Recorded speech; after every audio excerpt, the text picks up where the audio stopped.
Oh hey, it's your boy D Banks. It's kind of bright. I probably should change the angle. Let me change the angle. Here, the new scooter, XPRIT. You know what I'm saying? Pretty nice, solid rubber tires. Give you a demo on how this sucker rides. Pretty big open parking lot.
She goes.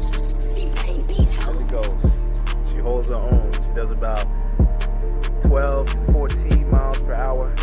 Has some difficulty going up the hills. We're talking about a 250 watt brushless motor. So she can make some steep inclines like this one right here. And believe me, it's better than walking. Much better than walking. Might slow down to a crawl, but I'm about 168. With a backpack on and all my stuff, maybe a jacket, I'm definitely pushing 200, 210, easy. But it holds you down. It'll get you where you need to go. Definitely has about 8 to 10 miles of range and more. You don't have to charge it every day, but I tend to because I like that fresh burst. But otherwise, really good. Stay tuned for the next video where I show you what it looks like when you're actually on it.